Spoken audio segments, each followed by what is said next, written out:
നാടിന്റെ കാർഷിക പാരമ്പര്യവും കൂട്ടായ്മയും പുതുതലമുറയ്ക്ക് പകർന്നു നൽകിക്കൊണ്ട് കൊല്ലങ്കോട് കൃഷിഭവന്റെ നേതൃത്വത്തിൽ ഈ വർഷത്തെ നടീൽ ഉത്സവം സംഘടിപ്പിച്ചു. നെന്മേനിയിലെ പ്രമുഖ നെൽകർഷകൻ അരവിയുടെ താമരപ്പാടത്തിലാണ് പരിപാടി സംഘടിപ്പിച്ചത്.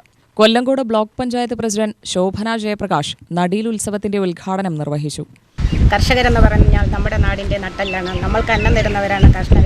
കാർഷിക മേഖലയെ നമ്മൾ വിനോദസഞ്ചാരവുമായി കൂട്ടിക്കലർത്തി സംയോജിപ്പിച്ച് പോവുകയാണെങ്കിൽ കൃഷിക്കാർക്ക് അവരുടെ സമ്പൽ സമൃദ്ധിയും അതുപോലെ തന്നെ സാമ്പത്തിക നേട്ടവും ഉണ്ടാകും. അപ്പോൾ അതിനായുള്ള പദ്ധതികളെല്ലാം നമ്മൾ നടത്തി വരുന്നുണ്ട്. കൃഷിക്കാരുടെ ഉന്നമനത്തിനായിട്ട് ആത്മാ പദ്ധതികൾ ബ്ലോക്കിൽ 2 ദിവസമായിട്ട് നമ്മൾ ആ പദ്ധതികളൊക്കെ അതിൻ്റെ ചർച്ചയും ക്ലാസ്സുകളൊക്കെ ഉണ്ടായിട്ടുണ്ട്.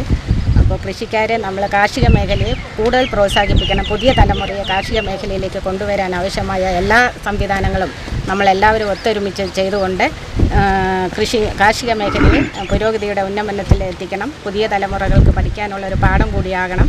അതായത് നമ്മൾ കൃഷിക്കാർ അനുഭവിക്കുന്ന കാലാവസ്ഥയിലുള്ള വ്യതിയാനം കാരണം ഇന്ന് കാർഷിക മേഖല വളരെയധികം പ്രതിസന്ധി അനുഭവിച്ചുകൊണ്ടിരിക്കുകയാണ്. കൃഷിയിൽ നിന്നും പലരും പിന്മാറുന്ന ഒരവസ്ഥയാണ് ഉണ്ടാകുന്നത്. കാലാവസ്ഥ അനുയോജ്യമല്ലെങ്കിൽ ബാക്കിയെല്ലാം നമ്മൾ ബിസിനസ് വ്യാപാരമൊക്കെ ഏത് സമയത്തും തുടങ്ങാം. കൃഷി എന്ന് പറയുന്നത് കാലാവസ്ഥയ്ക്ക് അനുസൃതമായി മാത്രമേ ചെയ്യാൻ പറ്റുള്ളൂ.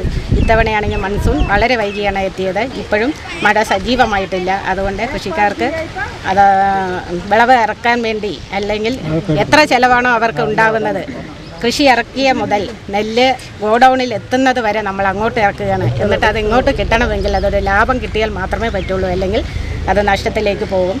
Kollengode panchayat vice president R Sivan അധ്യക്ഷനായി.